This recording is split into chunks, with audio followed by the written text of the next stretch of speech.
चंपानगर में सेठ राधा रमन रहते थे। उनका जीवन बहुत ही सुखी था। धन की कोई कमी नहीं थी। रहने का आलीशान भवन था। वैभव की दिनों दिन बढ़ोतरी से वे बहुत ही प्रसन्न रहते थे। सब कुछ ठीक ठाक चल रहा था कि एक दिन अचानक सांप के काटने से उनकी सेठानी गुजर गई। उन्हें बहुत शौक हुआ। कई दिनों तक उन्होंने दुख मनाया। फिर रिश्तेदारों परिचितों ने दूसरे विवाह के लिए जोर मारना शुरू कर दिया। उन्होंने पहले तो मना किया, फिर सोचा कि कोई वारिस भी नहीं है और घर भी सुनसान पड़ा है, तो आखिर वे दूसरी शादी के लिए तैयार हो ही गए। धन की महिमा बड़ी अपरंपार होती है। उसी धन के लालच में उनके लिए कई अच्छे अच्छे प्रस्ताव आने लगे, लेकिन एक लड़की वाला तो उनके पीछे ही पड़ गया। उन्होंने भी देखा कि सब प्रकार से ठीक है, कोई कमी नहीं है, तो उन्होंने हाँ कर दी और उनका विवाह हो गया।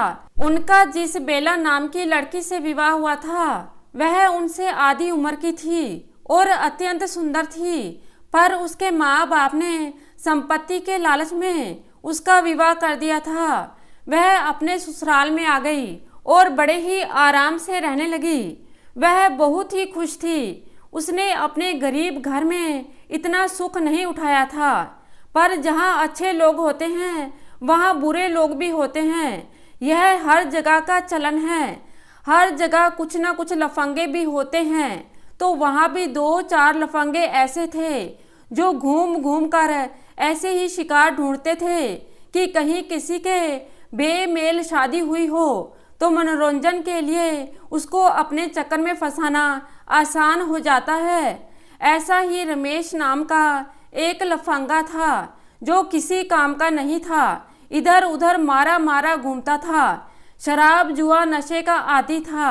उसकी पूर्ति के लिए पैसे की जरूरत होती थी तो वह इधर उधर से 2 नंबर के काम करके पैसा कमा लेता था। वह कोई काम करना नहीं चाहता था। इधर उधर बैठकर अपना समय व्यतीत करता था और खाने पीने का जुगाड़ कर लेता था। और अगर इसी बीच में किसी की कोई कमजोरी मालूम हो गई तो उसको ब्लैकमेल किया करता था। उसने सुन रखा था कि औरतें मीठी मीठी लच्छेदार बातें पसंद करती हैं और बेमूर्ख होती हैं जो जल्दी ही चक्कर में फंस जाती हैं। उसने भी बेला को अपने चक्कर में फंसाना शुरू कर दिया और उसकी मीठी मीठी लच्छेदार बातों में भोली भाली बेला भी उसके चक्कर में आ गई। सेठ जी अपनी दुकान पर जाते थे, तभी वह आकर बेला के पास बैठ जाता और खूब गप्पे हाका करता था। उसने भोजी का रिश्ता निकाल लिया था। खूब लच्छेदार बातें करने के बाद फिर वह सेठ जी की दुकान पर जाता और अपने दिन भर के संस्मरण उन्हें सुनाता। धीरे धीरे सेठ जी को शक होने लगा कि हो ना हो यह मेरे ही घर की बातें मुझे बताया करता है, क्योंकि उसकी बातें उनके घर से मेल खाती थीं। अब इसकी पड़ताल करने के लिए एक दिन सेठ जी बर्फी लेकर आए। उन्होंने बाहर से ही पुकारा, बेला कहाँ हो? उस समय वह सेठ जी के यहाँ ही जमा हुआ बैठा था।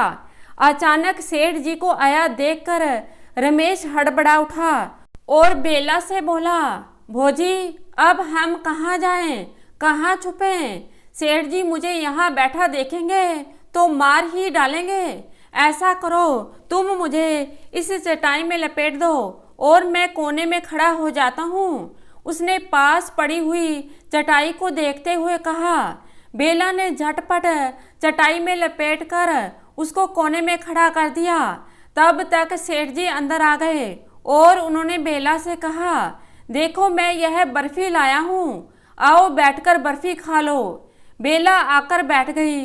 अब उसे यह लग रहा था कि रमेश भी बर्फी खा लेता। तब उसने एक तरकीब निकाली। उसने सेठ जी से कहा, आओ एक शर्त लगाते हैं, बर्फी फेंकते हैं। जिसकी बर्फी चटाई के अंदर चली जाएगी वही एक बर्फी खाएगा। यह प्रतियोगिता शुरू हो गई। बर्फी चटाई के अंदर फेंकी जाती।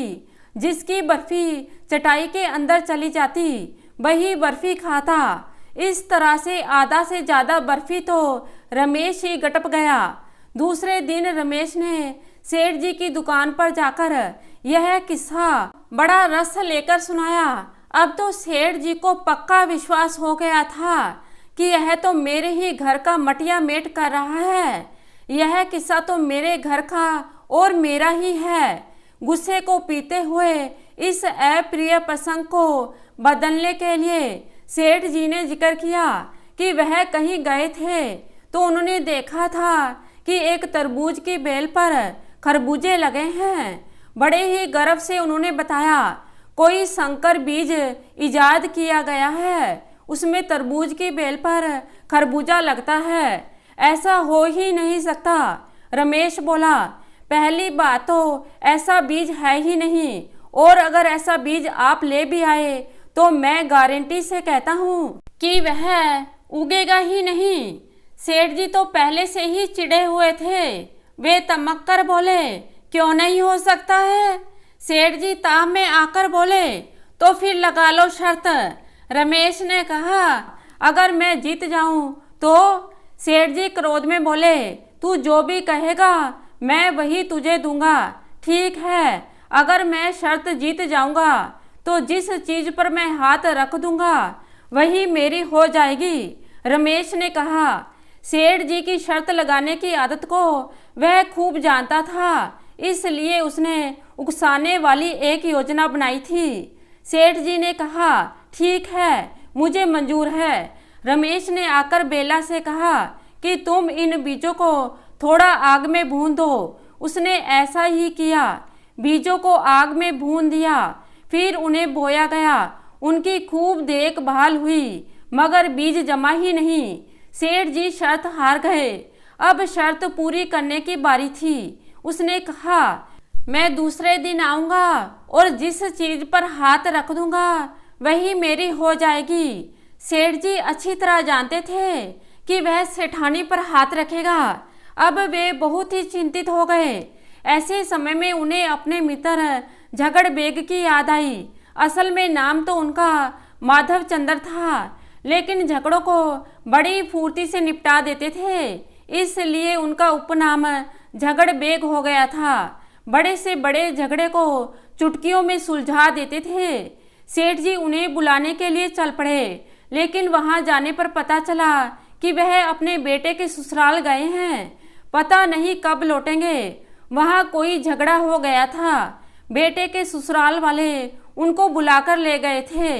सेठ जी तुरंत उन्हें बुलाने के लिए वहां चल पड़े। समय नहीं था और एक पल की देरी भी भारी पड़ सकती थी। सेठ जी उस गांव के बाहर तक पहुंच गए, लेकिन उस गांव में कभी गए नहीं थे। वहां कुछ चरवाहे जानवर चरा रहे थे। उन्होंने चरवाहों से गांव का नाम पूछा और कहा, हमें उनके घर तक का रास्ता बता दो, हम तुम्हें बहुत सा गुड़ देंगे। उन्होंने रास्ता बता दिया और बोले, लाओ बहुत सा गुड़। उन्होंने चरवाहों को ढेर सारा गुड़ दिया। चरवाहे तुनकते हुए बोले, इतना ही नहीं, हम तो बहुत सा गुड़ लेंगे। उन्होंने और भी गुड़ दिया। चरवाहा बोला, नहीं, हम तो बहुत सा गुड़ लेंगे। अब तो सेठ जी बहुत ही चक्कर में पड़ गए। उन्होंने पड़ोस के गांव से गुड़ की 10 किलो की भेली मंगवाई और वह उन्हें दे दी। वह मुंडी हिलाते हुए बोला, नहीं, हम तो बहुत सा गुड़ लेंगे। सेठ जी अपने मन ही मन में कोसने लगे कि वह कौन सी मनूस घड़ी थी जब मैंने इनसे रास्ता पूछा। अब वह माथा पकड़कर वहीं बैठ गए। तभी उन्होंने देखा कि झगड़ बेग कहीं से लपकते हुए आ रहे थे। उनकी निगाह जैसे ही सेठ जी पर पड़ी तो उनके पास आए और उन्हें गले से लगा लिया और कहा, मित्र, इतने दिनों के बाद दर्शन दिए, कहाँ थे तुम अब तक? यहाँ क्या कर रहे हो? झगड़ बेग को देखकर सेठ जी को ऐसा लगा जैसे अंधे को आंखें मिल गई हों। बोले, मैं तुम्हारे यहाँ आने के लिए ही तो निकला था। चरवाहे की तरफ इशारा करते हुए सेठ जी ने कहा, मैंने इनसे तुम्हारे घर का रास्ता पूछ लिया और मैं मुसीबत में फंस गया। इनसे मैंने कहा था कि तुम मुझे रास्ता बता दो, मैं तुम्हें बहुत सा गुड़ दूंगा। मैंने इतना सारा गुड़ दे दिया, तब भी यह नहीं ले रहे हैं। झगड़ बेग ने आश्चर्य से आंखें फैलाईं और कहा, इतनी सी बात, इसमें कौन सी समस्या है। एक तरफ उन्होंने 100 ग्राम की और दूसरी तरफ 250 ग्राम वाली डली रखी और उस चरवाहे से पूछा, और ये बता, इसमें से बहुत सा गुड़ कौन सा है। उसने 250 ग्राम वाली डली की तरफ इशारा कर दिया और बोला, यह बहुत सा गुड़ है, उठा ले बहुत सा गुड़। अब बात उसकी समझ में आई और वह सन्न रह गया। वह मन में सोच रहा था, यह क्या हुआ। वह बात में फंस चुका था। दूसरे झगड़ बैग उसके शरीर में तुना तेल की चिकनी लाठी लिए खड़ा था, तो उसे मजबूरन उठाना ही पड़ा। झगड़ बेग ने सारा गुड़ इकट्ठा किया और उठाकर चल दिए। रास्ते में सेठ जी ने झगड़ बेग को अपनी पूरी व्यथा बताई और उनकी आंखें भर आईं। चिंता मत करो, उन्होंने आश्वासन दिया, सब ठीक हो जाएगा, यह कोई समस्या नहीं है। झगड़ बेग सेठ जी के साथ अपने घर आ गए। दोनों दोस्तों ने खूब ढेर सारी बातें की, साथ खाया पिया और आराम करने लगे। फिर शाम के वक्त कहीं से कोई एक झगड़े का मामला आ गया, तो झगड़ बेग झगड़ा निपटाने के लिए चले गए। शाम के समय नाई आया। झगड़ बेग तो झगड़ा निपटाने गए हुए थे। सेठ जी ने उस नाई से कहा, तुम मेरी हजामत बना दो, मैं तुम्हें कुछ दे दूंगा। नाई ने उनकी हजामत बना दी, फिर हाथ फैलाकर बोला, बाबूजी लाओ कुछ। सेठ जी ने 10 का नोट निकाल कर उसे दिया। उसने कहा, नहीं, यह नहीं लूँगा, मुझे कुछ लाओ। फिर सेठ जी ने 20 रुपये दिए। नाई ठुनका, नहीं, मैं तो कुछ लूँगा। अब सेठ जी ने उसे 50 रुपये दिए। वह फिर बोला, नहीं, मैं तो कुछ लूँगा। आखिर सेठ जी ने 100 रुपये कर दिए। तब भी वह बोला, नहीं, मैं तो कुछ लूँगा। तब तक झगड़ बेग वापस आ गए और खड़े होकर कुछ देर उन्होंने उनका यह झगड़ा देखा।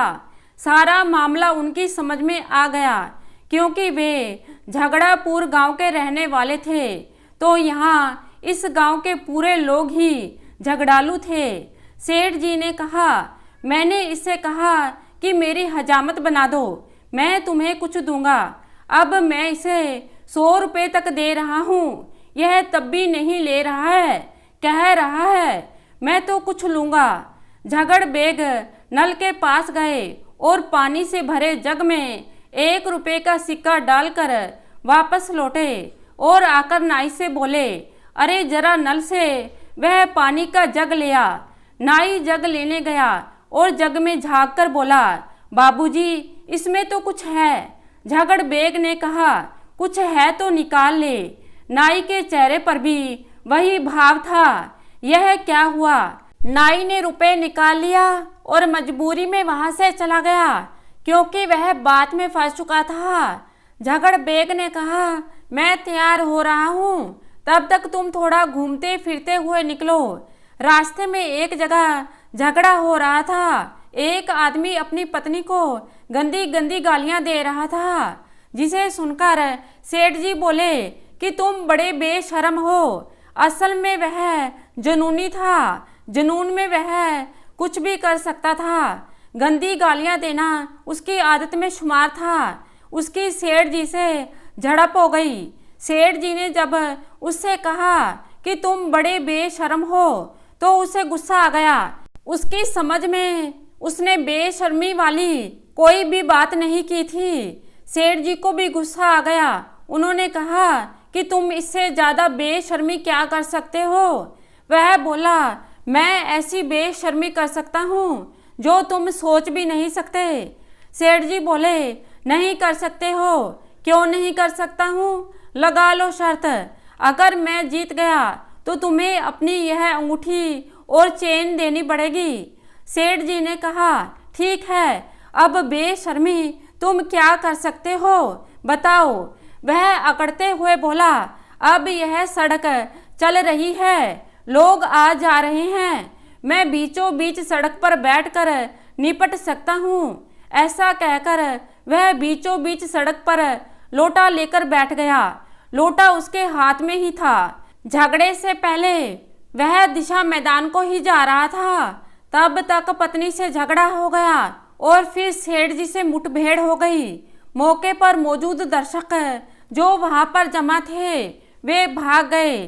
सेठ जी भी मुंह घुमाकर दूर जाकर खड़े हो गए। अब तो सेठ जी हार गए। सभी दर्शक पुनः घटना स्थल पर आकर जमा हो गए। तब तक लपकते हुए झगड़ बेग भी आ गए। इधर सबके सामने अंगूठी और चैन उतराई का कार्यक्रम चल रहा था। झगड़ बेग ने देखा तो त्योरियां चढ़ाकर बोले, यह क्या हो रहा है? सेठ की ओर घूमते हुए बोले, और तुम यहाँ क्या कर रहे हो? सेठ जी ने अपनी समस्या बताई। बात क्या हुई थी? आसपास के जितने लोग जमा हो गए थे उन्होंने कहा, उसने कहा था कि मैं इतने सारे लोगों के बीच में बीचों बीच सड़क पर बैठकर निपटा सकता हूँ। सेठ जी ने कहा, नहीं कर सकते, बस शर्त लग गई। इसने कहा, अगर मैं शर्त जीत गया तो तुम्हारी अंगूठी और चैन ले लूँगा। यह बीचों बीच सड़क पर बैठ गया और शर्त जीत गया। झगड़ बेग बोले, सड़क पर बीचों बीच बैठकर निपटाने की बात हुई थी ना? सभी लोग एक स्वर में बोले, हाँ हाँ हाँ। झगड़ बेग ने एक ग्रामीण को आदेश दिया, जाओ फीता लेकर आओ। भला मुफ्त के मनोरंजन की तलाश किसे नहीं होती, और कोई काम होता तो शायद कोई दौड़कर नहीं जाता। वो ग्रामीण तुरंत दौड़कर गया और फीता ले आया। बदबू से बचने के लिए अंगोछे को मुंह में बांधकर झगड़ बेग ने निपटाने की राशि को नापा तो वह सड़क के बीचों बीच नहीं निकला। वह बीचों बीच से 2 इंच साइड में हटा हुआ था। अब सेठ जी शर्त जीत चुके थे। दर्शकों ने तालियां बजाकर उनकी जीत का स्वागत किया। झगड़ बेग और सेठ जी आगे चल दिए। झगड़ बेग सेठ जी को समझा रहे थे कि बात बात में शर्त लगाने की आदत छोड़ दो। तुम तो सीधे साधे हो और यह दुनिया बहुत चालाक है। सीधे साधे लोगों का यहाँ गुजारा नहीं है। उधर रमेश खुशी के मारे इतराता हुआ बेला के पास पहुंचा और कहने लगा, अभी तक तो हम केवल तुमको देखकर ही अपने मन को भरते थे, अब आज से हम तुम्हें हासिल कर लेंगे, फिर तुमसे विवाह कर लेंगे, तुम्हें रानी बनाकर रखेंगे। ऐसी भविष्य की योजनाएं बनाते बनाते ही उसने कहा, अब आज हम तुम्हें हासिल कर लेंगे, फिर तुमसे विवाह कर लेंगे, तुम्हें रानी बनाकर रखेंगे। ऐसी भविष्य की योजनाएं बनाते बनाते ही उसने कहा, देखो खूब ढेर सारा जितना जेवर है वह सब पहन लेना और हाथ में माल मत्ता की गठरी बांध थाम लेना। मैं आऊँगा और तुम पर हाथ रख दूंगा। इस तरह से तुम्हारे साथ साथ जो माल मत्ता है वह भी हमारा हो जाएगा। बेला भी बहुत खुश हुई। यह समझाकर रमेश चला गया। दोपहर तक सेठ जी और झगड़ बेग भी आ गए। रास्ते भर में झगड़ बेग ने अपनी योजना सेठ जी को समझा दी थी। आते ही फटाफट उस पर अमल होने लगा। सेठानी जी को उन्होंने 2 मंजिला वाले कमरे में ऊपर बिठा दिया। रमेश जो खुशी के मारे नाचा नाचा फिर रहा था, उसे चैन कहाँ था। थोड़ी देर में वह भी आ गया। झगड़ बेग ने 2-4 लोगों को और भी बुला लिया था। पंचायत शुरू हो गई थी। झगड़ बेग ने दोनों पक्षों की बातें सुनी। झगड़ बेग ने कहा, शर्त के मुताबिक अब तुम सबसे पहले जिस चीज पर चाहो उस पर अपना हाथ रखो, वही तुम्हारी हो जाएगी। रमेश का मन मयूर की खुशी से नाच उठा। वह दौड़ दौड़ कर हर कमरे में हर जगह सेठानी जी पर हाथ रखने के लिए उनको खोजने लगा, मगर वह कहीं दिखाई नहीं दी। अब वह बहुत परेशान हो गया कि आखिरकार सेठानी जी गई कहाँ, लेकिन मुंह से कुछ भी नहीं कह पा रहा था। वह कहीं नहीं मिली। उधर सेठानी जी बहुत व्याकुल थी कि मैं नहीं मिली तो सब बात ही खराब हो जाएगी। इसलिए उन्होंने अपने पैर को पटका तो पायल की झंकार सुनाई दी। रमेश के चेहरे पर मुस्कान आ गई। उसने जान लिया कि सेठानी जी छत पर हैं। छत पर जाने के लिए सीढ़ी लगा दी गई थी, जिस पर चढ़कर सेठानी ऊपर गई थी। रमेश सीढ़ी चढ़ने लगा। वह सीढ़ी का एक डंडा चढ़ा, फिर दूसरा, फिर तीसरा चढ़ा। बस एक गर्जदार आवाज आई, खबरदार, जो अब एक डंडा भी चढ़े।